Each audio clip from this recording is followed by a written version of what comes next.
L'Oppidum. La parole culturelle de Lectoure. Bonjour à tous, nouvel épisode de l'Oppidum, la parole culturelle de Lectoure. Et aujourd'hui, j'ai le très grand plaisir de recevoir une femme qui a traversé le Sud, rien que pour Lectoure, pour l'amour de la photographie. En l'occurrence, Lydie Marquis. Bonjour Lydie. Bonjour Laurent. Lydie, je vais vous laisser vous présenter. On a parlé de photographie. Allez, je vends tout de suite la mèche. Vous êtes directrice du Centre d'art et de photographie de Lectoure. Depuis le mois de janvier, vous êtes une néo-lectouroise. Allez, je vous laisse vous présenter. La parole est à vous, Lydie. Et puis, s'il vous plaît, présentez-nous votre belle maison, qui est la vôtre depuis 3 mois. Alors, qui je suis ? Je suis le fruit de l'école publique, de la décentralisation. Et c'est une des raisons de mon engagement dans la culture et en particulier en art contemporain. J'ai été élevée dans un petit village. C'est un petit peu une constante dans mon parcours, autour de 800 habitants. Et malgré cela, j'ai développer un amour de la culture grâce à l'école et à toutes les rencontres qu'on peut y faire. J'ai fait des études d'histoire de l'art à Aix-en-Provence, puis j'ai eu énormément de chance. J'ai intégré la Fondation Mag à Saint-Paul-de-Vence, qui était et qui est toujours d'ailleurs la première fondation privée en France. Elle a été inaugurée en 1964 par André Malraux. Ça le fait toujours quand même, ça, cette petite information. Ensuite, j'ai développé une activité de commissaire d'exposition indépendante durant une quinzaine d'années. Dans le même temps, j'enseignais l'histoire de l'art et de la mode. En 2013, j'ai cofondé un salon du dessin à Marseille qui s'appelle pareidolie. Une pareidolie, c'est ce petit phénomène quand on regarde, c'est un mot compliqué, mais en fait c'est un petit phénomène quand on regarde un nuage et qu'on voit un cheval, un chien. Léonard de Vinci en parle, on a trouvé que c'était un très beau mot. Les Français nous ont dit que c'était trop compliqué, mais les Anglais nous ont toujours dit que c'était so cute, donc on a conservé. Quel talent, bravo. Voilà. Et en fait, le marché du dessin, c'est un marché très récent, c'est un marché dans l'art contemporain qui a une petite vingtaine d'années, qui fonctionne bien parce que c'est beaucoup moins cher que la peinture, ou que la photographie également. Et on a créé un petit miracle dans le milieu de l'art contemporain, on a réussi à créer un marché du dessin en dehors de Paris et à Marseille. Et puis, à cette période-là, on me disait toujours, tu y comprends quelque chose en dessin, parce que quand même, tu fais que de la photo. Donc, chose qu'on me dit depuis quelques mois, on me dit, mais tu y comprends quelque chose en photo, parce qu'en fait, tu ne faisais que du dessin. Vous êtes victime de votre succès. Totalement. Et dans le même temps, parce que la réalité quand on est indépendant, c'est que souvent on a plusieurs métiers. J'ai mis en place des résidences d'artistes dans une cité des quartiers nord à Marseille, la cité de la Castellane, qui est devenue vraiment mon quartier de cœur. Et c'est celui de Zizou également, Zinedine Zidane, qui n'a pas joué à Lectoure ni au Toulouse Football Club, mais on le salue quand même. Bravo, félicitations, c'est une très belle initiative, je dis bravo. Oui, et c'était une période à la fois intense et compliquée parce que travailler dans un quartier sensible, c'est toujours un petit peu compliqué, mais c'était assez génial. Et puis Zinedine Zidane a parfois jouer le jeu aussi, de travailler avec nous de manière complètement discrète, sans appeler la presse, juste en rencontrant les jeunes avec lesquels nous travaillons. C'est pour ça qu'on l'aime, entre autres, notre Zizou international. Exactement.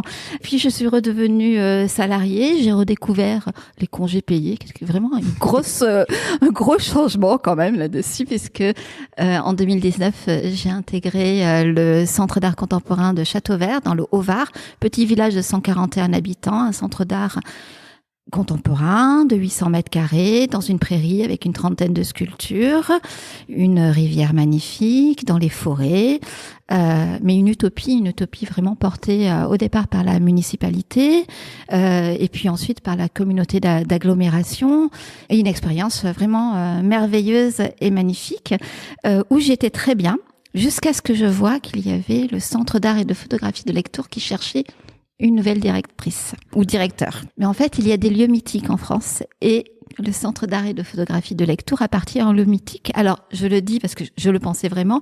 J'étais à Paris il y a 3 semaines et des personnes du Centre national des arts plastiques m'ont dit cette phrase. Lectoure, lieu mythique de la photographie en France. Et ça, c'est du pain béni. Chères auditrices, chers auditeurs, d'où que vous nous écoutiez, vous avez enfin compris que Lectoure, non seulement c'est la capitale mondiale de la culture, mais c'est également la capitale mondiale de la photographie. Exactement. Donc, le Centre d'art et de photographie, il a une longue histoire, puisque la première exposition, c'est 1986, de manière un peu informelle. Deuxième exposition, 1987, avec Willy Ronis. Et puis, 1990, création de l'été photo. On en est à la 35e édition cette année, qu'on travaille donc ardemment. Alors justement, vous avez cité Willy Ronis il y a quelques années, 1987. Une rockstar de la photographie. Complètement. Il fait partie de mon panthéon des photographes avec Helmut Newton, c'est un petit peu différent, et Cartier-Bresson, entre autres. Là, c'est la 35e édition de l'été photographique. Lydie, il faut que vous nous en parliez, s'il vous plaît. Je prends ce temps solennel parce que ça débute le 20 juillet prochain, jusqu'au 29 septembre, jusqu'à la rentrée. Parlez-nous de ce qui va se passer parce qu'on va aller en Corse, on va aller dans des endroits absolument incroyables. Bref, Lydie, je vous laisse nous présenter. Allez. Ce phénomène culturel mondial que justement tout l'univers nous envie à Lectoure. Alors, l'été photographique, cette année, ça va être 13 artistes, 7 lieux, donc des lieux qui sont prêtés par la mairie de Lectoure, que nous remercions, et également par des privés qui nous prêtent certains lieux. On travaille également énormément avec les services techniques, donc là aussi, on tient vraiment à les remercier. Cette année, l'été photographique, cette édition, elle va s'appeler Terra Nostra. L'idée, c'était vraiment de voir comment, en photographie, on explore différents points de vue entre les relations que nous, en tant qu'êtres humains, nous avons dans nos vies quotidiennes et la planète Terre. Comment, finalement, est-ce qu'aujourd'hui, à l'heure où beaucoup de choses changent, on a un vrai basculement et on devrait avoir un basculement de nos habitudes. Comment est-ce que finalement on se redéfinit par rapport à notre environnement et par rapport à la terre qui est une terre nourricière et à l'eau également où on voit bien qu'on a de multiples problématiques par rapport à l'eau. Alors tout ça, ça a l'air un petit peu aride comme ça, mais les photographies, elles seront belles, drôles et l'idée c'est vraiment d'avoir du plaisir à découvrir ces photographes et ces photographies. Il y a plusieurs projets auxquels on tient particulièrement, enfin on tient à tous les projets, mais il y a des projets qui sont un peu différents de ceux qu'on a pu faire. Je dis on parce que je m'inscris évidemment dans la continuité de ce qu'ont pu faire les directeurs et directrices auparavant. Donc, on a un projet qui va surprendre à l'Augrain. C'est un projet de Thomas Mailander. Thomas Mailander, c'est un artiste qui vit entre Paris et Marseille, qui est un peu du Var en fait, j'admets, qui sera exposé en même temps à la Maison européenne de la photographie dans le cadre des JO, en écho aux JO. Et pour cette exposition, on a imaginé un petit peu rabattre les cartes et présenter une photographie qui va surprendre. Donc, en fait, il n'y aura pas de photographie. En fait, on va faire une énorme installation avec des jarres, des amphores. On est en train d'acheter tout ça en grès. Et puis, Thomas va y apposer des chromos. Donc ça, c'est une technique de photographie qui date du 19e siècle, de 1880 environ. Et en fait, on va jouer avec l'idée de ce qu'on se fait finalement de la photographie imprimée sur papier. Là, c'est une autre manière de faire de la photographie. En fait, c'est la même technique que celle qui est utilisée dans le funéraire, ou quand on va dans un cimetière, on a les portraits des défunts. Et c'est vraiment exactement la même technique qui va être utilisée ici. Alors de manière un petit peu plus brute, il a envie en fait que on ait la sensation que ces jarres, que ces amphores, elles aient toujours été comme ça. Donc c'est un projet qu'il appelle The Fun Archaeology et ça va être assez drôle, ça pointe aussi du doigt la société de consommation, ça rejoue le musée d'archéologie et on invitera évidemment nos visiteurs à aller visiter le fabuleux musée d'archéologie de la ville de Lectoure qui est une petite merveille. Vous me parliez de Thomas à l'instant. L'homme vit entre Marseille et Paris. On est évidemment certain qu'à un moment, il va venir s'installer à Lectoure, on est d'accord? Déjà, il est extrêmement excité de venir, de travailler avec nous. Il est très heureux de ça.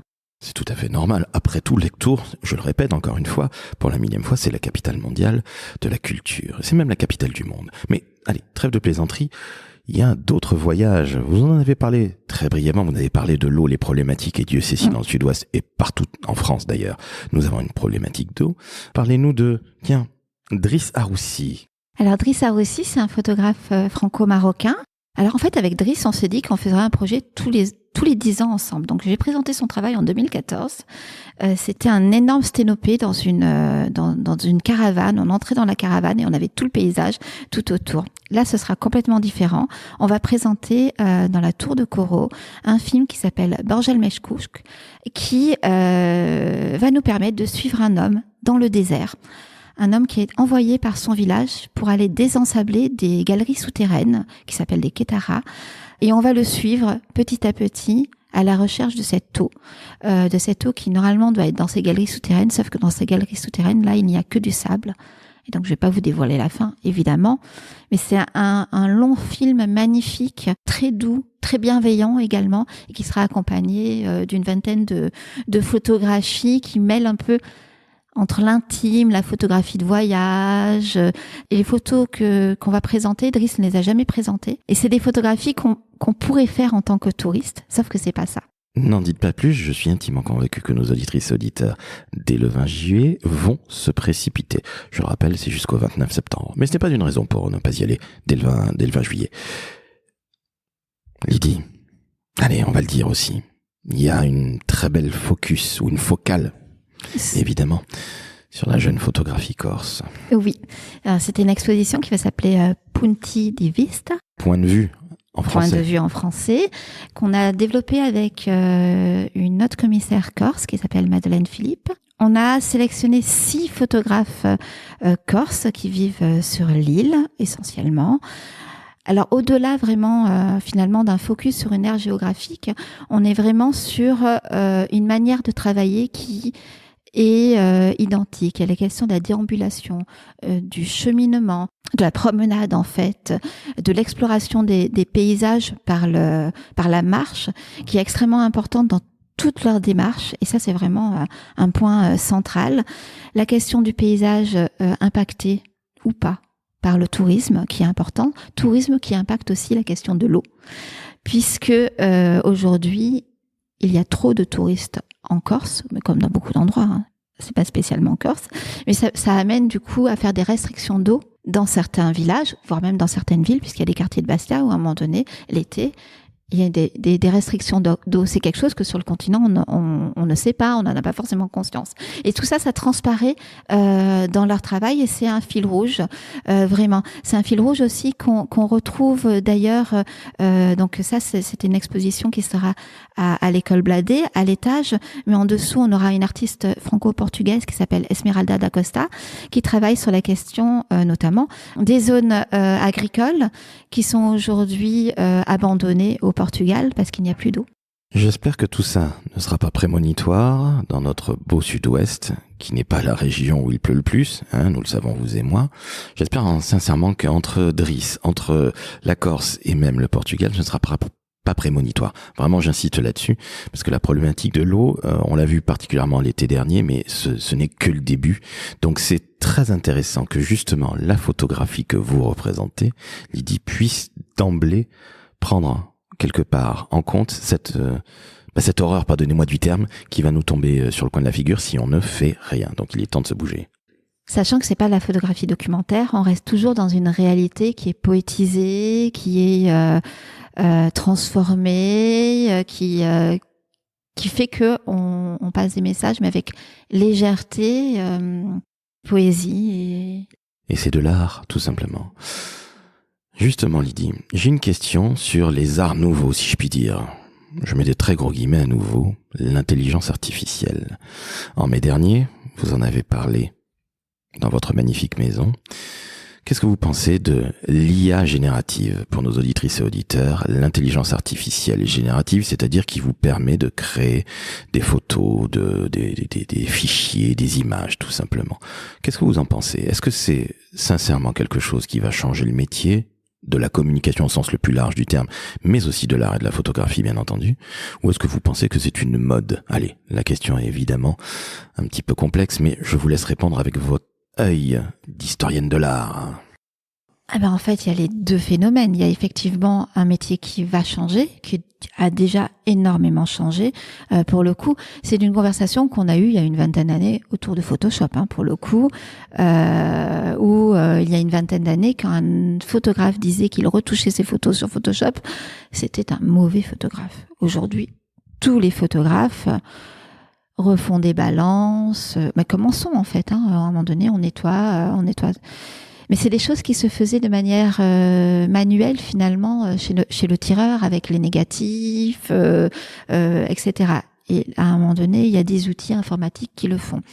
L'IA, donc, on a eu une exposition de Robin Lobvé au Centre Photo où toute une partie de l'exposition était générée en intelligence artificielle via des logiciels. Alors le principe des logiciels en fait d'intelligence artificielle, en tout cas en photographie, c'est que ça moissonne en fait sur tous les sites internet et sur tout l'internet des photographies. Il faut savoir qu'en fait, on peut ne pas se faire moissonner en mettant des lignes de code. Ça s'appelle le in and out.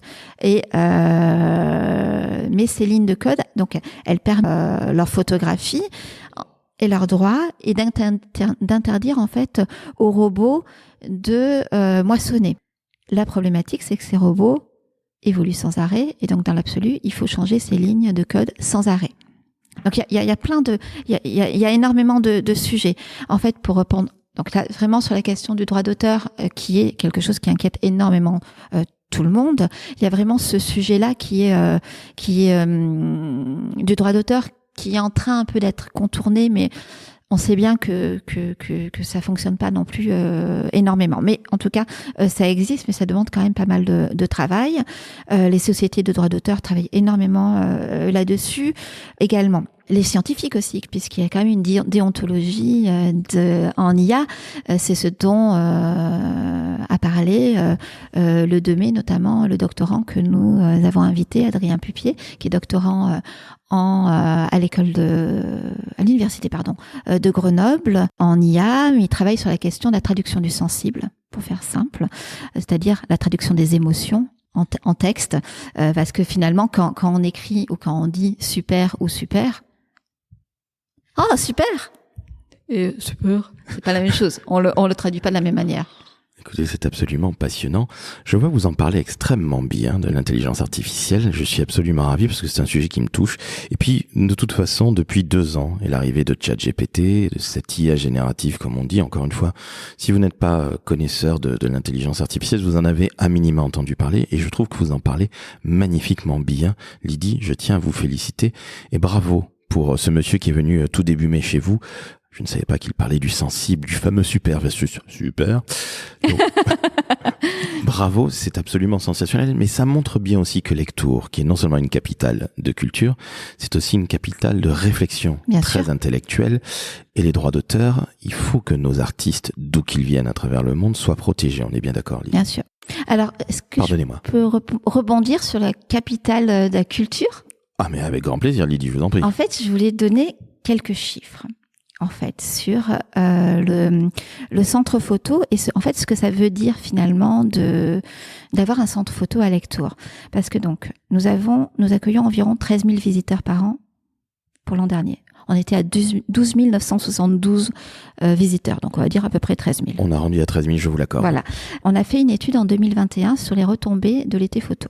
On s'est rendu compte que 80% des visiteurs mangent au restaurant, à Lectoure évidemment. 50% consacrent entre 20 et 50 euros à leurs dépenses à Lectoure, sans doute restaurant compris quand même. 25% dépensent plus de 50 euros par jour. On a 50% de nos visiteurs qui passent une nuit à minima à Lectoure. Les chiffres parlent, c'est-à-dire que l'art, la culture et l'économie... On travaille ensemble. Exactement. Et de toute façon, c'est pas la peine de croire que l'art sans économie ne réussit à survivre. J'allais dire vivre, non, il s'agit plutôt de survivre. Donc ça, c'est absolument passionnant. Et tout ça dans une très grande ville de 3800 habitants, puisque vous avez fait 141 et 600 habitants. Donc, quand vous arrivez à Lectoure, vous avez eu peur, Lydie, sincèrement? C'est vraiment une grande ville, lors de mon audition, Monsieur Balanguer m'a demandé si j'aurais peur de venir vivre dans une mégapole. C'était drôle. Et j'ai pas eu peur, pas exagérer quand même, mais effectivement, c'est quand même un énorme changement. C'est un énorme changement pour vous. Et justement, ma dernière question. Si je vous dis lecture, vous me répondez quoi du tac au tac, Lydie? Amour.